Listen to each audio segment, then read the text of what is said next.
Viewers, welcome back in our program. And Dr. ਸਾਹਿਬ ਸਾਡਾ ਅਗਲਾ message Punjab spectrum website ਤੋਂ doctor Harjinder Singh Dilgeer ਜੀ ਦਾ ਹੈ। ਇਹਨਾਂ ਨੇ ਸਾਡੇ ਵੱਲੋਂ ਭਾਈ ਗਜਿੰਦਰ ਸਿੰਘ ਜੀ ਦਲ ਖਾਲਸਾ ਨੂੰ ਦਲ ਖਾਲਸਾ ਦਾ ਬਾਨੀ ਕਹਿਣ ਤੇ ਇਤਰਾਜ਼ ਕੀਤਾ ਹੈ।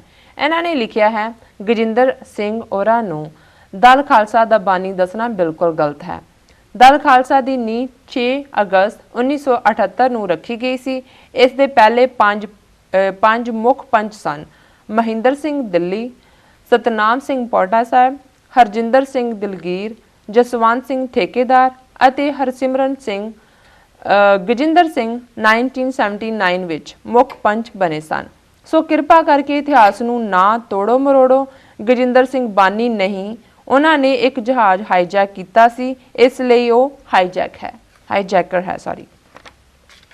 ਸਭ ਤੋਂ ਪਹਿਲਾਂ ਤਾਂ ਅਸੀਂ ਡਾਕਟਰ ਹਰਜਿੰਦਰ ਸਿੰਘ ਦਿਲਗੀਰ ਜਿਨ੍ਹਾਂ ਨੇ ਪੰਜਾਬ ਸਪੈਕਟਰਮ ਤੇ ਜਦੋਂ ਇਹ ਵੀਡੀਓ ਅਪਲੋਡ ਹੋਈ ਤਾਂ ਉਸ ਦੇ ਥੱਲੇ ਉਹਨਾਂ ਨੇ ਟਿੱਪਣੀ ਲਿਖੀ ਜੀ। ਅਸੀਂ ਉਹਨਾਂ ਦੇ ਸ਼ੁਕਰਗੁਜ਼ਾਰ ਹਾਂ ਕਿ ਉਹਨਾਂ ਨੇ ਸਾਨੂੰ ਕਰੈਕਟ ਕੀਤਾ। ਉਹ ਹਿਸਟੋਰੀਅਨ ਨੇ ਔਰ ਜ਼ਾਹਰ ਹੈ ਕਿ ਪਹਿਲੇ ਮੁੱਖ ਪੰਚਾਂ 'ਚੋਂ ਆਪ ਵੀ ਸ਼ਾਮਲ ਸਨ, ਸੋ ਉਹਨਾਂ ਦੀ ਜਾਣਕਾਰੀ ਬਿਲਕੁਲ ਐਕੂਰੇਟ ਹੋਏਗੀ ਜੀ। ਔਰ ਅਸੀਂ ਖਿਮਾ ਚਾਹੁੰਦੇ ਹਾਂ ਕਿ ਅਸੀਂ ਜਿਹੜਾ ਉਹਨਾਂ ਨੂੰ ਜਿਵੇਂ ਉਹਨਾਂ ਨੇ ਸਾਨੂੰ ਕਰੈਕਟ ਕੀਤਾ ਜੀ, ਉਸ ਲਈ ਅਸੀਂ ਉਹਨਾਂ ਦਾ ਧੰਨਵਾਦ ਕਰਦੇ ਜੀ। ਔਰ ਵੈਸੇ ਵੀ ਡਾਕਟਰ ਸਾਹਿਬ ਇੱਕ ਹਿਸਟੋਰੀਅਨ ਨੇ ਔਰ ਅੱਜ ਦੇ ਸੰਘਰਸ਼ ਬਾਰੇ ਜਿੰਨੇ ਵੇਰਵੇ ਨਾਲ ਔਰ ਜਿੰਨੀਆਂ ਡੀਟੇਲਸ ਉਹਨਾਂ ਦੀ ਲਿਖਤ 'ਚੋਂ ਮਿਲਦੀਆਂ ਨੇ, ਮੈਂ ਵੀ ਬਹੁਤ ਵਾਰ ਉਹਨਾਂ ਦੀਆਂ ਲਿਖਤਾਂ ਨੂੰ ਕੰਸਲਟ ਕਰਦੇ ਜੀ। ਪਰ ਇਹਦੇ ਬਾਵਜੂਦ ਮੈਂ ਸਮਝਦਾ ਵੀ ਬੇਸ਼ੱਕ ਹਿਸਟੋਰੀਕਲ ਪਰਸਪੈਕਟਿਵ ਤੋਂ ਉਹਨਾਂ ਨੇ ਸਾਨੂੰ ਕਰੈਕਟ ਕੀਤਾ ਜੀ, ਬਟ ਭਾਈ ਗਜਿੰਦਰ ਸਿੰਘ ਹੋਰਾਂ ਦਾ ਰੋਲ ਕੁੱਲ ਮਿਲਾ ਕੇ ਈਵਨ ਦਲ ਖਾਲਸਾ ਜਥੇਬੰਦੀ ਸੰਬੰਧੀ ਭਾਵੇਂ ਉਹ 1 ਸਾਲ ਬਾਅਦ ਮੁੱਖ ਪੰਚ ਬਣੇ ਹੋਣ ਜੀ, ਉਹ ਰਿਮਾਰਕੇਬਲ ਹੈ। ਔਰ ਬਾਕੀਆਂ ਨੇ ਜਿਹੜਾ ਅਲੱਗ-ਅਲੱਗ ਸ਼ੋਬੇ ਚੁਣੇ, ਜਿਵੇਂ ਡਾਕਟਰ ਸਾਹਿਬ ਨੇ ਹਿਸਟਰੀ ਔਰ ਤਾਰੀਖ ਦੇ ਮਾਮਲੇ 'ਚ ਕੰਮ ਕੀਤਾ, ਦੂਸਰੇ ਵੀ ਕੁਛ ਨਾ ਕੁਛ ਕਰਦੇ ਹੋਣਗੇ। ਲੇਕਿਨ ਉਸ ਤੋਂ ਬਾਅਦ ਜਿਹੜੀ ਦਲ ਖਾਲਸਾ ਦੀ ਆਈਡੈਂਟੀਫਿਕੇਸ਼ਨ ਹੈ ਜਾਂ ਦਲ ਖਾਲਸਾ ਦੀਆਂ ਨੀਤੀਆਂ ਔਰ ਖਾਸ ਤੌਰ 'ਤੇ ਜਿਸ ਪਾਸੇ ਵਾਲੇ ਤੁਰੇ, ਉਹਦੇ 'ਚ ਭਾਈ ਗਜਿੰਦਰ ਸਿੰਘ ਹੋਰਾਂ ਦਾ ਇੱਕ ਆਪਣਾ ਯੂਨੀਕ ਰੋਲ ਹੈ। ਸੋ ਅਸੀਂ ਉਹਨਾਂ ਦੀ ਕੰਟਰੀਬਿਊਸ਼ਨ ਨੂੰ, ਉਹਨਾਂ ਦੀ ਜਿਹੜੀ ਸਾਰੀ ਕੌਨਸਟੈਂਟ ਜੀ ਲਗਾਤਾਰਤਾ ਨਾਲ ਇਸ ਪਾਸੇ ਸਫ਼ਰ ਹੈ, ਉਹਨੂੰ ਅਸੀਂ ਸੈਲਿਊਟ ਕੀਤਾ ਸੀ। ਸੋ ਸਾਡਾ ਮਕਸਦ ਇਹ ਨਹੀਂ ਸੀ ਕਿ ਅਸੀਂ ਕੋਈ ਹਿਸਟਰੀ ਨੂੰ ਡਿਸਟੋਰਟ ਕਰੀਏ, ਪਰ ਫਿਰ ਵੀ ਡਾਕਟਰ ਸਾਹਿਬ ਦਾ ਧੰਨਵਾਦ ਹੈ ਕਿ ਉਹਨਾਂ ਨੇ ਸਾਨੂੰ ਕਰੈਕਟ ਕੀਤਾ ਜੀ। ਡਾਕਟਰ ਸਾਹਿਬ, ਸਾਡੀ ਅਗਲੀ ਈਮੇਲ ਸਰਦਾਰ ਬਲਜੀਤ ਸਿੰਘ ਗਿੱਲ ਜੀ ਦੀ ਹੈ। ਇਹ ਲਿਖਦੇ ਹਨ, ਮੇਰੀ ਈਮੇਲ ਨੂੰ ਆਪਣੇ ਪ੍ਰੋਗਰਾਮ ਵਿੱਚ ਸ਼ਾਮਲ ਕਰਨ ਦਾ ਬਹੁਤ-ਬਹੁਤ ਧੰਨਵਾਦ। ਤੁਸੀਂ ਬਹੁਤ ਵਧੀਆ ਜਵਾਬ ਦਿੱਤਾ ਅਤੇ ਮੇਰੀ ਪੂਰੀ ਤਸੱਲੀ ਕਰਵਾਈ। ਵਾਹਿਗੁਰੂ ਤੁਹਾਨੂੰ ਚੜ੍ਹਦੀ ਕਲਾ ਬਖਸ਼ੇ। ਸਾਡੇ ਪੰਥ ਨੂੰ ਤੁਹਾਡੇ ਵਰਗੇ ਲੀਡਰਾਂ ਦੀ ਬਹੁਤ ਲੋੜ ਹੈ। ਜਦੋਂ ਵੀ ਤੁਸੀਂ ਦੁਬਾਰਾ ਕਦੀ Glen rock Gurdwara new jersey ਆਏ, ਮੈਂ ਤੁਹਾਨੂੰ ਜ਼ਰੂਰ ਮਿਲਣਾ ਚਾਹਾਂਗਾ। ਪਿਛਲੀ ਵਾਰ ਭਾਵੇਂ ਮੈਂ ਤੁਹਾਨੂੰ ਪਾਣੀ ਦਾ ਗਿਲਾਸ ਲਿਆ ਕੇ ਦਿੱਤਾ, ਪਰ ਤੁਹਾਡੇ ਨਾਲ ਗੱਲਬਾਤ ਨਹੀਂ ਕਰ ਸਕਿਆ। ਬਹੁਤ-ਬਹੁਤ ਧੰਨਵਾਦ ਡਾਕਟਰ ਸਾਹਿਬ। ਵੀਰ ਬਲਜੀਤ ਸਿੰਘ ਗਿੱਲ ਜੀ ਦਾ ਬਹੁਤ-ਬਹੁਤ ਧੰਨਵਾਦ। ਖਾਸ ਤੌਰ 'ਤੇ ਜਦੋਂ ਕੋਈ ਇਸ ਕਿਸਮ ਦੀ ਪਰਸਨਲ ਇੰਸੀਡੈਂਟ ਯਾਦ ਕਰਵਾਉਂਦੇ, ਗਲੈਨ ਰੌਕ ਮਿਲੇ, ਗੱਲਬਾਤ ਨਹੀਂ ਹੋਈ, ਸੋ ਕੋਈ ਨਹੀਂ, ਅਗਲੀ ਵਾਰ ਜਦੋਂ ਵੀ ਸਾਡਾ ਗਲੈਨ ਰੌਕ ਦਾ ਬਣਦਾ ਹੈ ਜਾਂ ਤੁਸੀਂ ਕਦੇ ਨਿਊਯਾਰਕ ਵੀ ਆਓ ਜਾਂ ਵਾਸ਼ਿੰਗਟਨ ਵੀ ਆਓ ਤਾਂ ਮੋਸਟ ਵੈਲਕਮ ਜੀ। ਬਹੁਤ-ਬਹੁਤ ਤੁਹਾਡਾ ਧੰਨਵਾਦ ਲਿਖਣ ਦੇ ਲਈ ਜੀ। ਸਾਡਾ ਅਗਲਾ ਮੈਸੇਜ ਬਰਮਿੰਗਮ UK ਤੋਂ ਬੀਬੀ ਸੁਰਜੀਤ ਕੌਰ ਬਰਾੜ ਜੀ ਦਾ ਹੈ। ਇਹਨਾਂ ਨੂੰ TV 84 ਸ਼ੁਰੂ ਹੋਣ ਦੀ ਖੁਸ਼ੀ ਹੈ। ਇਹਨਾਂ ਦਾ ਕਹਿਣਾ ਹੈ ਕਿ ਭਾਵੇਂ UK ਵਿੱਚ ਸਿੱਖ ਚੈਨਲ ਅਤੇ ਸੰਗਤ ਚੈਨਲ ਚੱਲਦੇ ਹਨ, ਪਰ ਉਹਨਾਂ ਦਾ ਜ਼ਿਆਦਾ ਫੋਕਸ ਧਾਰਮਿਕ ਮੁੱਦਿਆਂ ਤੇ ਹੁੰਦਾ ਹੈ। ਜਿਵੇਂ ਤੁਸੀਂ ਸੱਚੋ ਸੱਚ ਪ੍ਰੋਗਰਾਮ ਵਿੱਚ ਖਾਲਿਸਤਾਨ ਦੇ ਮੁੱਦੇ ਨੂੰ ਦਲੀਲਾਂ ਦੇ ਆਧਾਰ ਤੇ ਉਭਾਰਦੇ ਹੋ, ਇਹੋ ਜਿਹਾ ਇੱਥੇ ਕਿਸੇ ਚੈਨਲ ਤੇ ਨਹੀਂ ਹੁੰਦਾ। ਕੋਸ਼ਿਸ਼ ਕਰੋ ਕਿ ਇਹ ਪ੍ਰੋਗਰਾਮ UK ਦੇ ਚੈਨਲਾਂ ਤੇ ਵੀ ਚੱਲ ਸਕੇ। ਬਹੁਤ-ਬਹੁਤ ਧੰਨਵਾਦ। ਭੈਣ ਜੀ ਸੁਰਜੀਤ ਕੌਰ ਬਰਾੜ ਜੀ ਦਾ ਬਹੁਤ-ਬਹੁਤ ਧੰਨਵਾਦ। ਉਹਨਾਂ ਨੇ ਸਾਨੂੰ ਬਰਮਿੰਗਮ UK ਤੋਂ ਲਿਖਿਆ ਜੀ।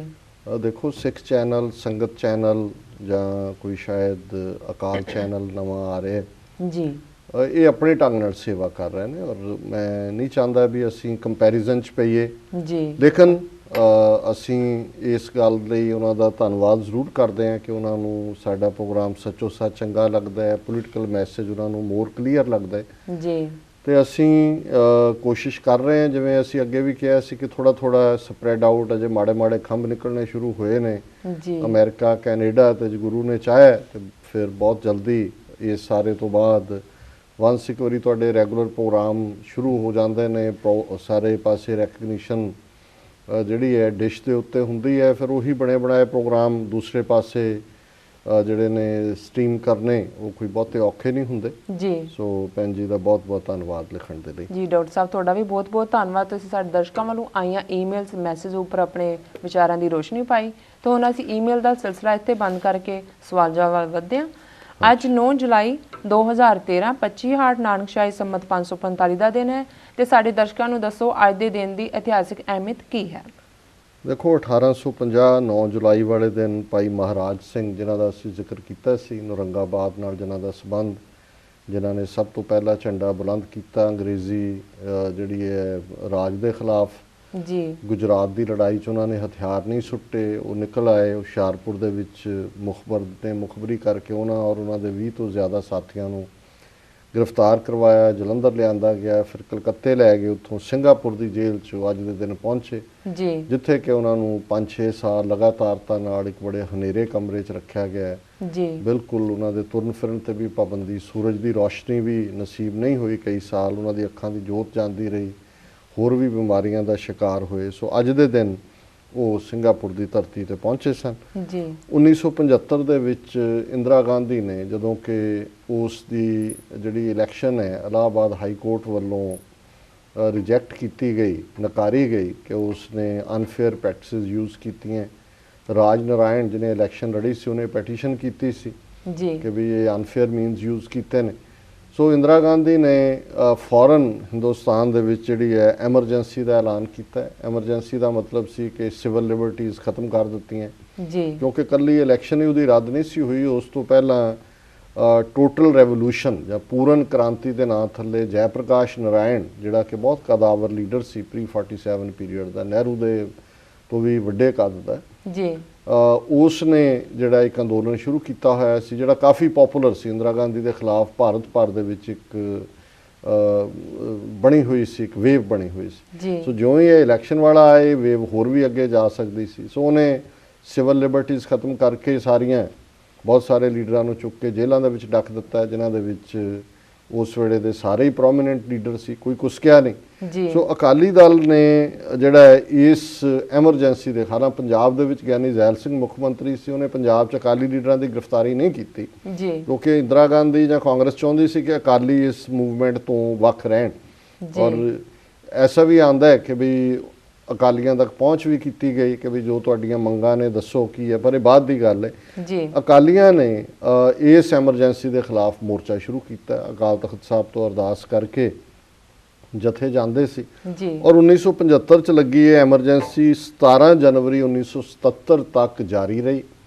ਇਸ 18-19 ਮਹੀਨੇ ਦੇ ਸਮੇਂ 'ਚ ਅਕਾਲੀਆਂ ਦਾ ਮੋਰਚਾ ਵੀ ਜਾਰੀ ਰਿਹਾ ਅਕਾਲ ਤਖਤ ਸਾਹਿਬ ਤੋਂ, ਜਿਸ ਮੋਰਚੇ ਦੇ ਵਿੱਚ 43,472 ਸਿੱਖਾਂ ਨੇ ਗ੍ਰਿਫਤਾਰੀਆਂ ਦਿੱਤੀਆਂ। ਜਦੋਂ ਇਹ ਮੋਰਚਾ ਚੱਲ ਰਿਹਾ ਸੀ ਇੰਦਰਾ ਗਾਂਧੀ ਨੇ ਆਪਣੇ ਏਲਚੀ ਵੀ ਭੇਜੇ, ਐਮਿਸਰੀ, ਕਿ ਜੀ ਤੁਸੀਂ ਜੋ ਚਾਹੁੰਦੇ ਹੋ ਲੈ ਲਓ, ਜੰਮੂ ਕਸ਼ਮੀਰ ਵਾਂਗ ਆਰਟੀਕਲ 370 ਲੈ ਲਓ, ਪੰਜਾਬੀ ਬੋਲਦੇ ਇਲਾਕੇ ਹੋਰ ਵੀ, ਸਿਰਫ ਸੈਂਟਰ 'ਚ ਮੇਰੀ ਹਮਾਇਤ ਕਰੋ। ਪਰ ਅਕਾਲੀਆਂ ਦੇ ਦਿਮਾਗ ਦੇ ਉੱਤੇ ਉਹ ਆਪੋਜੀਸ਼ਨ ਦਾ ਹੀ ਭੂਤ ਸਵਾਰ ਸੀ ਕਿਉਂਕਿ ਜਦੋਂ ਵੀ ਕੋਈ ਪਾਵਰ ਦਿੰਦਾ ਹੈ, ਔਰ ਸਰ ਕਪੂਰ ਸਿੰਘ ਦੀ ਇੰਟਰਪ੍ਰੀਟੇਸ਼ਨ ਕਰਦੇ ਨੇ ਕਿ ਜਦੋਂ ਅਸੀਂ ਪੜ੍ਹਦੇ ਹਾਂ कि कऊ किसी को राज ना दे हैं जो ले हैं निज बल से ले हैं, तो ਉਹ ਇੱਕ ਸਰਕਮਸਟੈਂਸਸ ਹੁੰਦੇ ਨੇ ਜਿਨ੍ਹਾਂ ਦੇ ਵਿੱਚ ਦੁਸ਼ਮਣ ਮਜਬੂਰ ਹੁੰਦਾ ਤੁਹਾਡੇ ਨਾਲ ਕੰਪਰੋਮਾਈਜ਼ ਕਰਨ ਲਈ, ਪਰ ਉਹ ਮੌਕੇ ਹੁੰਦੇ ਨੇ ਕਿ ਤੁਸੀਂ ਦੇਖਦੇ ਹੋ ਵੀ ਤੁਹਾਡੀ ਕੌਮ ਦੇ ਹਿੱਤ ਕਿੱਥੇ ਨੇ। ਸੋ ਇਹਨਾਂ ਨੇ ਅਕਾਲੀਆਂ ਨੇ ਉਸ ਸਟੇਜ ਦੇ ਉੱਤੇ ਵੀ ਆਪਣੀ ਕੌਮ ਦੇ ਹਿੱਤ ਨਹੀਂ ਵਿਚਾਰੇ ਔਰ ਐਮਰਜੈਂਸੀ ਟੁੱਟੀ, ਇਲੈਕਸ਼ਨਾਂ ਹੋਈਆਂ, ਮੁਰਾਰਜੀ ਦੇਸਾਈ ਪ੍ਰਧਾਨ ਮੰਤਰੀ ਬਣਿਆ, ਅਕਾਲੀ ਵੀ ਸੈਂਟਰ 'ਚ ਕੈਬਨਿਟ 'ਚ ਬਣੇ ਔਰ ਜਿਨ੍ਹਾਂ ਦੀ ਖਾਤਰ ਉਸ ਪੀਰੀਅਡ ਦੇ ਵਿੱਚ ਥੋੜਾ ਬਹੁਤ ਜੋ ਕੁਝ ਮਿਲ ਸਕਦਾ ਸੀ ਉਸ ਨੂੰ ਅੱਖੋਂ ਪਰੋਖੇ ਕੀਤਾ ਗਿਆ। ਉਹਨਾਂ ਨੇ 13 ਅਪ੍ਰੈਲ 1978 ਨੂੰ ਨਰਕਧਾਰੀਆਂ ਨੂੰ ਜਿਹੜਾ ਉਹ ਉਹਨਾਂ ਦੀ ਪਿੱਠ ਠੋਕ ਕੇ ਅੰਮ੍ਰਿਤਸਰ 'ਚ 13 ਸਿੱਖ ਸ਼ਹੀਦ ਕੀਤੇ ਤੇ ਇਹੀ ਅਕਾਲੀ ਜਿਨ੍ਹਾਂ ਨੇ 43,000 ਬੰਦਾ ਦਿੱਤਾ ਸੀ ਗ੍ਰਿਫਤਾਰੀਆਂ ਲਈ ਐਮਰਜੈਂਸੀ ਦੇ ਖਿਲਾਫ।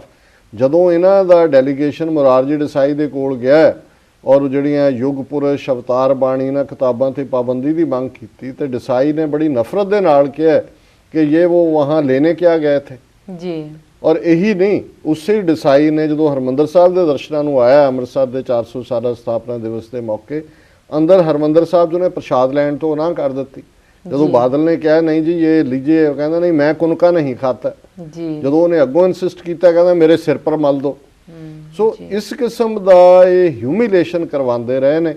ਪਰ ਅੱਜ ਦਾ ਇਹ ਦਿਨ ਸੀ ਕਿ ਜਿੱਦਣ ਉਹਨਾਂ ਨੇ ਐਮਰਜੈਂਸੀ ਦੇ ਖਿਲਾਫ ਮੋਰਚਾ ਲਾਇਆ ਸੀ। ਵਰਲਡ ਹਿਸਟਰੀ ਦੇ ਹਵਾਲੇ ਨਾਲ ਮੰਗੋਲ ਜਿਹੜਾ ਤੈਮੂਰ ਲੇਨ ਹੈ ਉਹਨੇ ਅੱਜ ਦੇ ਦਿਨ 1401 ਦੇ ਵਿੱਚ ਬਗਦਾਦ ਜਿਹੜਾ ਕਿ ਇਸਲਾਮਿਕ ਸਿਵਲਾਈਜੇਸ਼ਨ ਦਾ ਸੈਂਟਰ ਸੀ ਉਹਨੂੰ ਤਬਾਹ ਕੀਤਾ ਜੀ, ਡਿਸਟਰੋਏ ਕੀਤਾ। 1815 ਦੇ ਵਿੱਚ ਪਹਿਲੀ ਵਾਰ ਅਮਰੀਕਾ ਦੇ ਵਿੱਚ ਨੈਚੁਰਲ ਗੈਸ ਲੱਭੀ। ਜੀ 1816 ਚ ਅਰਜਨਟੀਨਾ ਨੇ ਡਿਕਲੇਅਰ ਕੀਤਾ ਕਿ ਮੈਂ ਸਪੇਨ ਤੋਂ ਅਸੀਂ ਆਜ਼ਾਦ ਹਾਂ। 1886 ਚ ਅਮਰੀਕਾ ਦੇ ਵਿੱਚ 14ਵੀਂ ਅਮੈਂਡਮੈਂਟ ਹੋਈ ਜਿਹਦੇ ਚ ਕਿ ਜਿਹੜੇ ਗੁਲਾਮ ਸੀ ਉਹਨਾਂ ਦੇ ਹੱਕਾਂ ਨੂੰ ਸੁਰੱਖਿਅਤ ਕੀਤਾ ਗਿਆ ਤੇ 1900 ਦੇ ਵਿੱਚ ਕਾਮਨਵੈਲਥ ਆਫ ਆਸਟ੍ਰੇਲੀਆ ਦੇ ਨਾਂ ਥੱਲੇ ਜਿਹੜੇ ਬਰਤਾਨਵੀ ਟਾਪੂ ਸੀ ਉਹਨਾਂ ਦੀ ਇੱਕ ਯੂਨੀਅਨ ਬਣਾਈ ਗਈ ਔਰ ਇਸ ਤਰ੍ਹਾਂ ਜਿਹੜੀ ਆਸਟ੍ਰੇਲੀਆ ਦੇਸ਼ ਹੋਂਦ ਦੇ ਵਿੱਚ ਆਇਆ। ਜੀ ਡਾਕਟਰ ਸਾਹਿਬ ਤੁਹਾਡਾ ਬਹੁਤ ਬਹੁਤ ਧੰਨਵਾਦ। ਤੁਸੀਂ ਸਾਡੇ ਦਰਸ਼ਕਾਂ ਨੂੰ ਅੱਜ ਦੇ ਦਿਨ ਦੀ ਇਤਿਹਾਸਕ ਅਹਿਮੀਅਤ ਦੱਸੀ ਤੇ ਹੁਣ ਅਸੀਂ ਲੈਣੇ ਇੱਥੇ ਇੱਕ ਛੋਟਾ ਜਿਹਾ ਬ੍ਰੇਕ। ਵੀਅਰਸ ਸਾਡੇ ਨਾਲ ਇਸ ਤਰ੍ਹਾਂ ਹੀ ਜੁੜੇ ਰਹੋ, ਮਿਲਦੇ ਹਾਂ ਆਫਟਰ ਦਿਸ ਸ਼ਾਰਟ ਬ੍ਰੇਕ।